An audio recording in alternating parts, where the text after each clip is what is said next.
holiness. Hey, I said, here,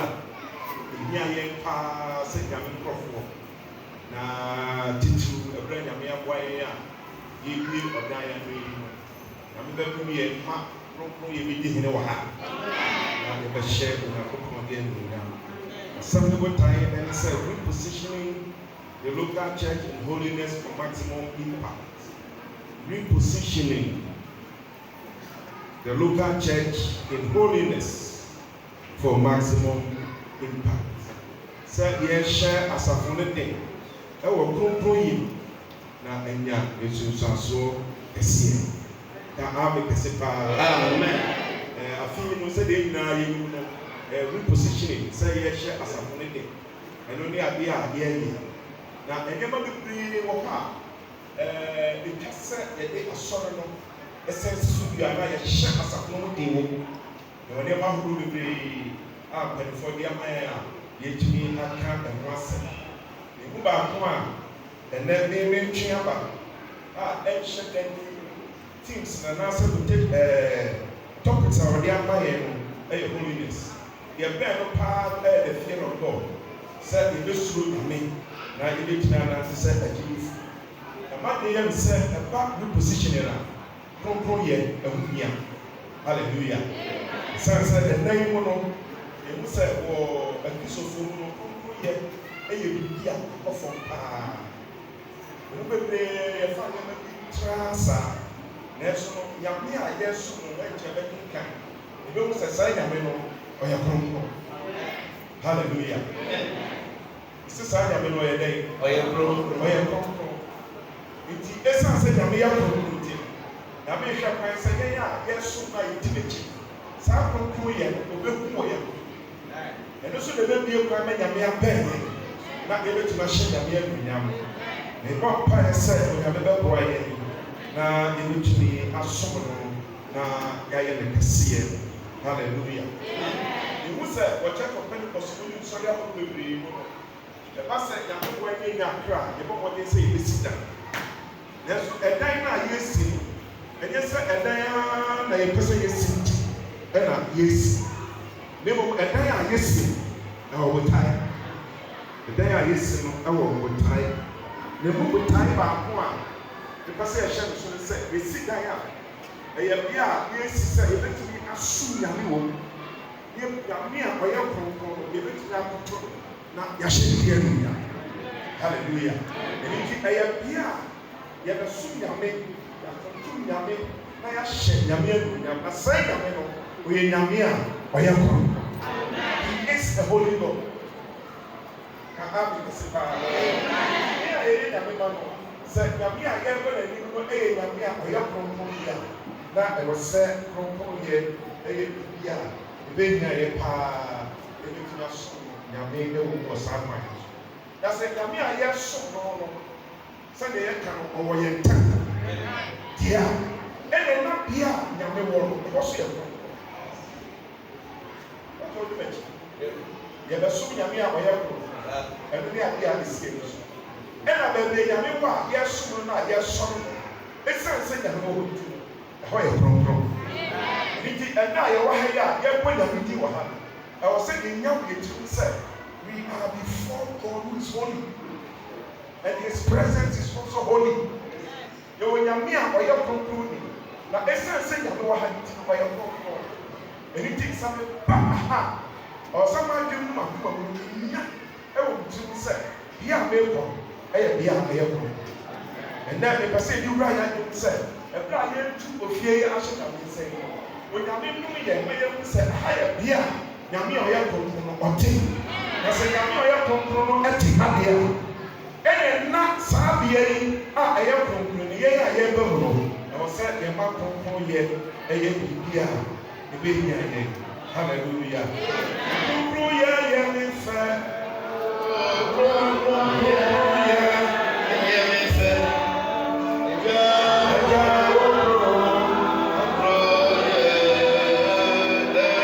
Yeah.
Exodus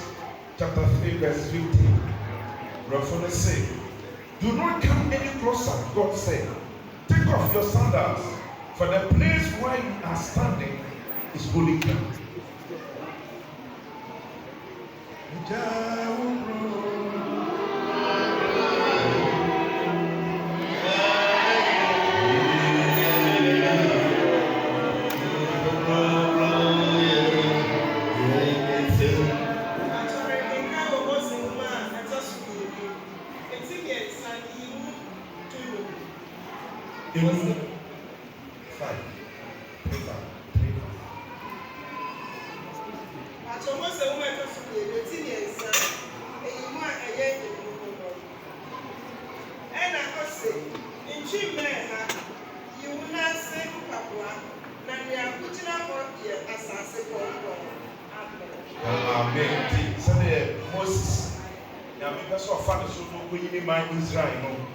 Moses na ma ɔhwɛ n'asi nyan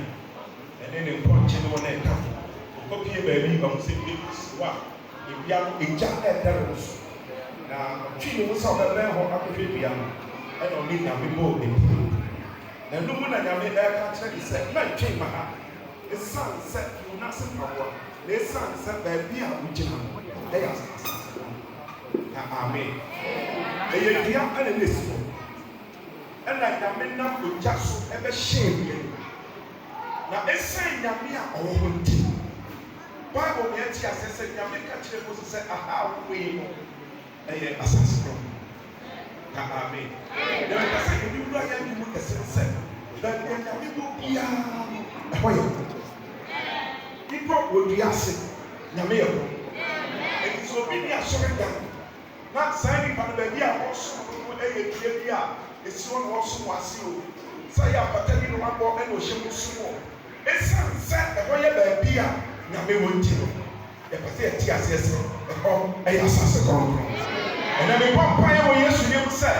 nyame mfa nwura yɛ adwom ne akoma mu sɛ yɛsom nyame sɛn nyame no ɔyɛ kɔnkɔn na esan sɛ ɔyɛ kɔnkɔn nti no ɔhwɛ sɛ baabi a yɛne ne bɛhyia ɛne baabi a yɛne ne bɛnante no ɛhɔ ɛbɛyɛ kɔnkɔn asana mama ya ntoa so na ya te kɔnkɔn yɛ ase no ɛdi kan kasa no ɛyɛ repositioning the local church in holiness for maximum impact tietia mo me pɛsɛ yɛte repositioning n'ase yɛka repositioning sɛ yɛhyɛ bibi mu den a ɛdeɛ na yɛkyerɛ ne wɔn kyerɛseɛ ahorow mmienu kyerɛseɛ bi kan sɛ yɛka repositioning sɛ yɛhyɛ bibi mu den a sɛ yɛpɛsɛ repositioning no yɛka ne traa sɛ ne twi ne yɛbɛka no a yɛbɛka sɛ yɛsan ne biribi asi hɔ bi na yɛpɛ sɛ yɛhu sɛ saa ne yɛ no ɛyɛ biribi a yɛwɔ a yɛpɛ sɛ yɛhyɛ mu den ɛno nti repositioning no ɛkyerɛ sɛ hwɛmensɛ yi ebi a biribi si ha ɛna efiri bɛn na ɛna efiri baabi a ɛwɔ yi aba ha nti ɛsan sɛ aba ha yi no yɛpɛ sɛ repositioning no baabi a ɛwɔ no yɛsan de ka amen ɛno nti no ade ne si ha ɛna abɛduru ha nti yɛpɛ sɛ yɛsan ne yɛ dɛn yɛpɛ sɛ yɛsan ne si n'anan mu baabi a ɛwɔ yɛpɛ sɛ meka fa asɛm no ne sɛ wɔ church of Pentecost no ɛne kronkron yɛ deɛ yɛnim sɛ ɛyɛ yade kronkron na ame kɛse paa nti yɛba church of Pentecost no a yɛmfa kronkron yɛ ɛnua nanso no sɛ na bi kankan no ɛnɛ tenabea a kronkron yɛ ɛgyina ɛwɔ asɔre no mu ɛne ewiase nyinaa nsɔre biara mu no yɛn sɛ afi baabi a ɛwɔ no kakra ɛkɔ fam ɛni ti ɛbrɛ a yɛhyɛ asafo mu den no yɛpɛ sɛ kronkron yɛ a ɛno nso no nyame fa so hyɛ ne yɛn no nyam yɛbrɛ no yɛpɛ sɛ yɛsan bi si baabi atwa sɛ bi si ka amen nti sɛ kronkron yɛ akɔ fam ɛwɔ asɔre no mu yɛka asɔre no a asɔre no yɛ wɔwɔ ne mu nti yɛkasa kronkron yɛ ɛkɔ fam anaa akɔ fam a ne kasa yɛn nipa a yɛnso nyame a nyame hwɛ sɛ yɛbɛtumi ayɛ kronkron yɛ kronkron yɛ ate yɛ no akɔ fam na sɛ saa na ɛte bi a yɛpɛ sɛ nyame san pagya yɛ du hɔ hallelujah na yɛfrɛ sɛ sɛ yɛnhu kronkron yɛ ɛho sunsuasoɔ ɛwɔ yɛn ntɛm yɛbɔ mpaeɛ sɛ nyame ɔmo ayɛ ɛna meka repositioning a baako soso kyerɛ sɛ ebi a bɛbi yɛ sika na saa de na esi baabi a mensa wɔ yi adwuma a yɛpɛ sɛ yɛ no ntumi yɛ ɛno ara ne sɛ ade ne si hɔ a ntumi yɛ adwuma na ntumi yɛ adwuma na ɛka repositioning na aha no ɛnyɛ deɛ ɛwɔ fam a yɛkɔfa aba ne mmom aha yɛ sɛ yɛhwɛ sɛ ade baabi esi ɛnyɛ eti ɛhe na yɛmfa nsi a adwuma a yɛpɛ sɛ yɛyɛ no ɛbɛtumi ayɛ eti yɛyi firi hɔ a na bi yɛde aba ha yɛde ba ha a afɛ ne mu sɛ adwuma a yɛpɛ sɛ yɛyɛ no ɛyɛ ka amen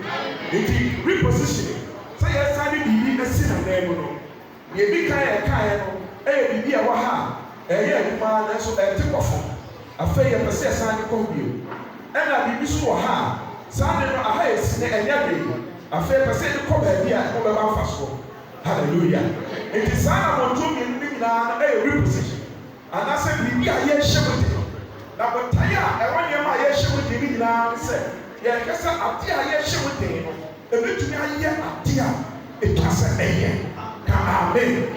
ɛne nti deɛ ɛtɔ so mmienu no ɛbi a biribi si baabi a ɛsi nanso so no ɛnyɛ deɛ ɛtwa sɛ ɛyɛ a ɛde kɔsi baabi a bɛyɛ adwuma no yɛde ba yɛkasa a yɛkasa fa kronkron yɛ mu a ne yɛpɛ sɛ yɛkasa yɛbɛ wɔ hɔ a ebi a ɛwɔ asɔre yɛso nyame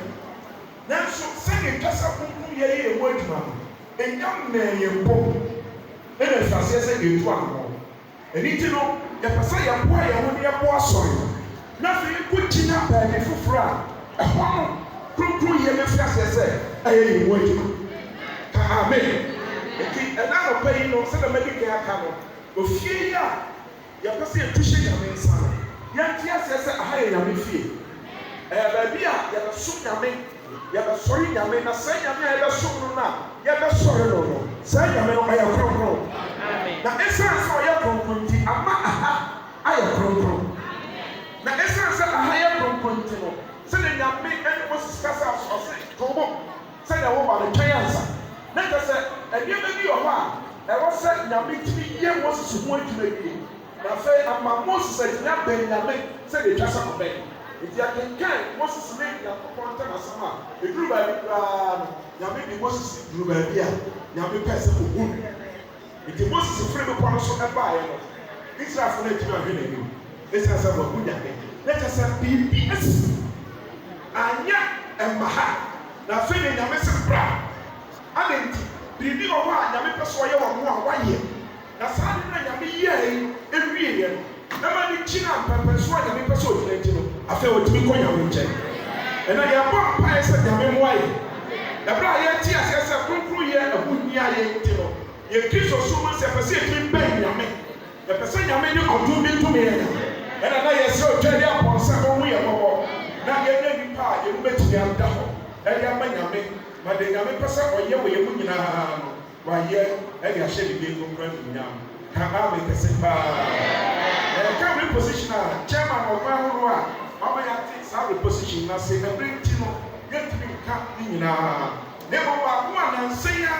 wɔde abɛka ho ne sɛ yɛka reposition a it means a second circumcision. Reposition means second circumcision. Sɛ yɛka sɛ yɛhyɛ asafo no den a anaasɛ yɛhyɛ ɛho den a ɛkyerɛ twɛtwɛtwa a ɛtɔ so second circumcision. Na kyerɛ sɛ yɛwɔ hɔ yi no ɛduru baabi a wowɔ Kristo din no yɛso nyame deɛ nanso ɛwɔ sɛ yɛwɔ nyame pa na ɔtumi yɛ biribi foforɔ wɔ yɛabrabɔ mu a yɛabrabɔ no bɛsesa yɛbɛyɛ nnipa foforɔ wɔn a wɔnom yɛ no wuyɛ a wɔbisa wo sɛ asomasi a menim no ɔnni anaasɛ nnipa foforɔ ɛsiane sɛ asomasi a na ɔnim no a ɔkɔ asɔre no na n'abrabɔ nyɛ saa na de yɛ nyɛ fɛ saa na na mɔtuo ɛnyɛ ade ɛhyɛ nyame anuonyam nnipa hu me ɛwɔ n'adeɛ na afei second circumcision ni ba twɛtwɛtwa a ɛtɔ so mmienu no ba afei yɛhu sɛ nnipa no n'akoma mu abie ɔma kwan ma nyame yiyi nneɛma a ɛnyɛ afi no na afei mu ada hɔ sɛ onyame bɛtumi ayɛ kɛseɛ ɛnɛ yɛbɔ mpaeɛ wɔ Yesu ne mu sɛ sɛ wowɔ ha na woma nyame kwan ma ɔnnii w'akoma mu ɛne w'abrabɔ mu ɛhene ɔnnii mu dɛm a ɛnɛ ma nyame kwan hallelujah wɔn asɛm bi a meka sɛ ɛduru baabi a ɛyɛ agyidifoɔ akoma na ɔsɛe Nyame sɛ akoma nyɛ sɛ ɔsɛe no ama no ayɛ ɔsɛe no wayɛ ɔsɛ nyame pupu akoma no nyame tete akoma no nyame dane akoma no na afei akoma no tumi sesa a ɛbɛtumi gyina baabi a nyame pɛ sɛ ne gyina ɛno na nyame nam bɛyi nneɛma a ɛnyɛ afiri hɔ na afei ama nyame atumi ahyɛ ne kronkron anuonyam ɛna mebɔ mpaeɛ sɛ nyame bɛboa na okristo som a wɔnso ɛnyɛ asɔre dɛm ba kɛkɛ ne mmom no okristo so no bɛduru pɛmpɛn so a wakoma abubu na mu abia ma nyame a nyame bɛtumi abɛn wo na wo so bɛtumi abɛn nyame. You should be able to get closer to God. I was saying it will be nyame na nyame so bɛtumi bɛn yɛn sɛ nyame pɛ baabi afa I was saying nyame tumi ba wo nkyɛn tɛntɛn sɛ nyame tumi ma atɛn wo nkyɛn ntɛntɛn mu a ɛka sɛ ɛbia bibi wɔ hɔ na saa de na ɛwɔ hɔ no sɛ yɛyi fi hɔ a afei bɛma nyame anuonyam apie yɛn so. Hallelujah. And then you say, "Onyame, oye yensa." Nti ka sɛ nyame bubu yɛn akoma na akoma yi ɔyɛ no foforɔ na ɛno na nti asɛ baako a chairman na ɛnɛ da yi mu no ama yɛate repositioning means a second circumcision. Ɔka saa asɛm yi wɔ Elders Global Conference no na ɔka saa asɛm no ɔse ɛnyɛ sɛ ɔyɛ chairman nti na ɔka na mmom no saa retreat na ne ɛyɛ ama elders nyinaa no ɔse saa deɛ no asi. Oh, come amen. But see, it has happened today. A see and then. Anything no. Chairman has some workers a see. I will say, you must really know to say. Yame as saying. Yame is from. Yame shall be given yam. And then the one pie said, the general problem will cassette pa. No one said, can tell child that also be Yame air. Yame or yet. Nothing to wash us here. And to what? We are a sorry man, I was so who shame. They are my primary siesie. After you have been treated, I will not sorry. Now, I can see it, I will not sorry. Amen. At the end, at the end, and control a year. Now, how the Pacific Casafa, the control year at tea. And they send here, to swat in our way. So, what is holiness and how it relates to us? Again, here. Now, I am Fabian and a year in the moon. The big kind of Yapasia says, will be a program. The big kind of now, this is a mere program. Then I will pass a watch me, I may see a weekly train. Say, I say a chair from Yasia. That's such an ending. That's the appointment said, the dress of their money. The victim of takes Sakasa, the friend of Concoy, and the victim of Tias. God is holy, so it is difficult to define holy. However, Scripture has given us some guidelines by which we can understand holiness. Hallelujah. You need to know as such a man. There's a dress I'm a prayer one. You bet me a fast one from Proye as will depend on one, but you will know one episode or train me as who God is. Saying your material. When to young Kassam fastening a metia, one family year and come. And it is a person of Wayama, yet Kayamia, Batiasio. Nisama Okano was a son in Super Wayama, Prompruya Kano, and no other chain of Yasi. And the anonymous possession is so said, Onyame, I am Hallelujah. You need kind of a friend of Basua, that's what kind of said. God is spirit, infinite, eternal, and unchangeable in his being, wisdom, power, holiness, justice, goodness, and truth. It can be. God is spirit, infinite, eternal, and unchanging in his being, wisdom, power, holiness, justice, goodness, and truth. Onyame eyesusu, yengina ye say nyame eyesusu ye no. Ena nyame eni ahyase eni awiye. Sana yengina yeni. And God is eternal. Nyame ohota.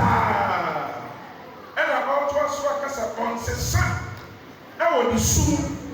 ni nyansam ni tumi mu ne kronkron ye. Na temu ni papa ye ene nukuri. Hallelujah. It is saying that we are all come. Ever see you nyame a kronkron. Nyame eni ahyase eni awiye. nyame ɛwɔ hɔ daa na saa nyame na ɔwɔ hɔ daa no ɔnsesa ɛwɔ nsuo ahorow a ɛwɔ mu a nsuo no baako ɛne kronkron yi ɛni ti no this is the God that we are talking about wontumi kasa mfe nyame a wofa kronkron yɛ ɛka it is a yɛsi ɛyɛ agyidifo na yɛso nyame a we can never take holiness from our life eti woyɛ obi so ni ne du baabi na kronkron yɛ ɛkɔ fam na wontumi nna baabi a wɔsɔ no gyina ɔsɛ wosiri nyame no ɔsan no kɔ bi ɛsiane sɛ nyame no a yɛn yɛsi yɛdi n'akyi no saa nyame no yɛ kronkron wɔn a yɛdi nyame akyi wɔ ha gye sɛ wodi nyame akyi wo a wodi nyame akyi wɔ ha bɛdam sa ok wɔn yɛn ka amen sɛ yɛn nyinaa di nyame akyi bi a ɛyɛ anɔpa yi nyame sɛ yɛn ti ase sɛ ɔyɛ kronkron na ɔyɛ kronkron yɛ di kan ka sɛ ama efie a yɛso aha soso ayɛ kronkron ntumi akɔnantena mmɔbrɛ biara bɛsɛ na ɛni ha yɛde na nenam na wɔgye ayɛ yɛ nipa biara biribiara baba bɛhyɛ ha na ɔbɛ bi a tete bere no a wokɔeɛ a nyame no deɛ fɔm wɔ nipa bi baba bɛhyɛ ɛna adoma dɔso yesu nti ɛti wohu ne saa nanso no biribi wɔ hɔ a wɔyɛ a wodi paa ɛnɛ onyame ɔmo ayɛ hallelujah ɛti yɛtumi kɔnante basabasasa ɛnɛ yɛbɛtu ahyɛ nyame nsɛ yi ɛwɔ sɛ ahayɛ bia nyame bɛtena God must live here ɛwɔ sɛ nyame tena ha ɛwɔ sɛ yɛte nyame nka wɔ ha ɛnu wɔ sɛ ayɛ bia yɛkɔ asɔre yɛba in the presence of God we must experience it yɛbɛ nyame anim a wɔ sɛ yɛte nyame nka yɛbɔ mpae sɛ nyame ɛyɛ yɛn nsa ɛnti no wɔkyerɛ mu no dɔtɔ so mmienu bɛkɔ ɔno soso no the same thing ɔsɛ God is one absolute unchangeable and infinite in his knowledge and wisdom, his goodness and love, his grace and mercy, his righteousness and holiness. The kind of you. God is one, absolute, unchangeable, and infinite in his knowledge and wisdom, his goodness and love, his grace and mercy, his righteousness and holiness. Amen. And you know, the also can say, you can say a change Yamia, Yamia Babu, Yami Goti, Yamino on Fissa. Now, when you shall see any area, our and young man, a fat, the niptia and the young son, the papaya and the nickel, not to any of Mobro, the tinny and the Croncroy. Hallelujah. The niptia and the young son, the papaya and the nickel, not to any of Mobro, and on the tinny and the Croncroy. Sanya may not a friend in Yasha. Like I said, you cannot imagine how these things are. What we need to say, oh, I had a possibility this annual. The vampire said, there will be no way. Now, all kind of, there were yesterday. Amen. But I want to every when you want to a power small, a pint was small, over to be afro, a straw, a straw kind of. So we be answer. And so getting communication that we may ya. Can I make a sepa? It won't be strange. I mean, one. I'll be a fan of Concoya. Over here, Saboya is hard. Let us have no who you mean. It is a night of say, as I said, Concoya, a idea, a bata. A fair kind Joshua 24:19. Joshua Roman, the T and the Luna, you know the Lord. Joshua 24:19.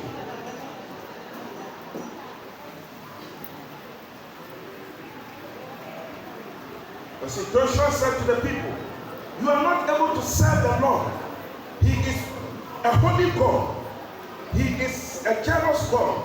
He will not forgive your rebellion and your sins. If you forsake the Lord and serve foreign gods, he will turn and bring disaster upon you and make an end of you after he has been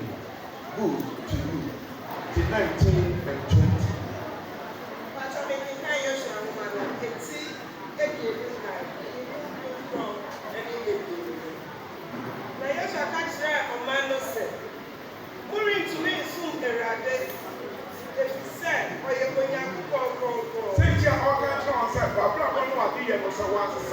ɛbɛyɛ de so bɛtumi aso nyame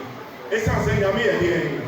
nyame yɛ kronkron fa so nti yɛso nyame no yɛmfa wura yɛtum sɛ nyame yɛ kronkron Onyankopɔn ne nkufu de no onyame a ɔtwe no nko ɔremfa mo mmarato ne mo bɔne mfiri mo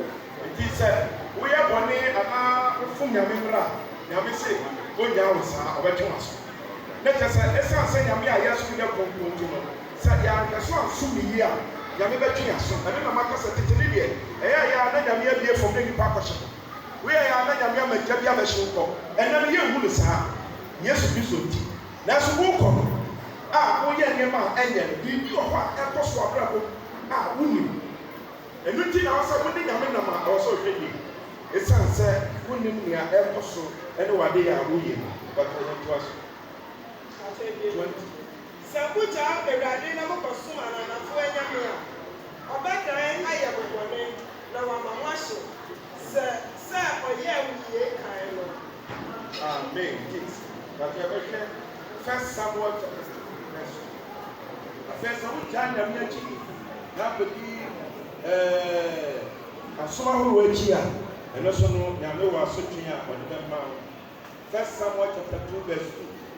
there is no holy one like the Lord, there is no one beside you, there is no rock like our God.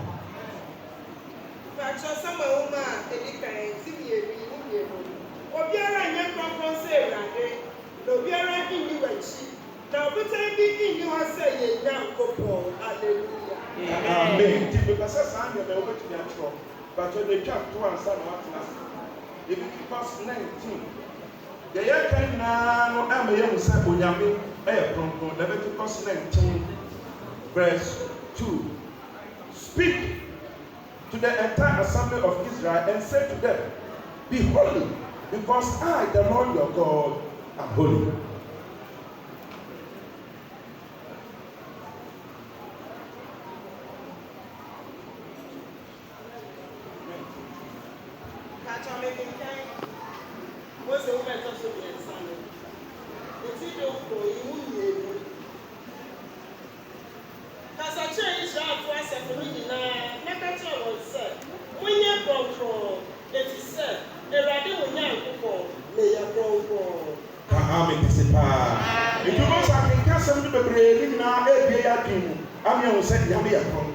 Na saa nyame no ɔyɛ kronkron no ɔpɛ sɛ yɛn nso yɛyɛ kronkron ka amen na yɛka sɛ nyame yɛ kronkron a aseɛ ne sɛn ne gyi ne sɛ yɛte saa asɛm no ase sɛdeɛ nyame aboa ma yɛtumi atase ne kakra ɛno na bɛbɛyɛ mu sɛdeɛ nyame ka sɛ yɛnyɛ kronkron a yɛbɛte kronkron yɛn ase ne yɛbɛtumi abɔ yɛn bra sɛ yɛ nipa a ɛyɛ kronkron hallelujah atwerɛ wɔ ha sɛ yɛka nyame kronkron yɛ a it means he is absolutely pure and separated from all sin or evil. He is absolutely pure and separated from all sin and evil. The cousin Yami Yakoa, your person can say, Yami Odia, what people are digging and can't be any of them. Now, Yami, anybody, any Tamu Ati. There is no relationship between God and sin or evil. Enti yɛka sɛ nyame yɛ kronkron a yɛpɛ sɛ yɛka ne sɛ ade biara a ɛyɛ bɔne a yɛnim no wode susu nyame a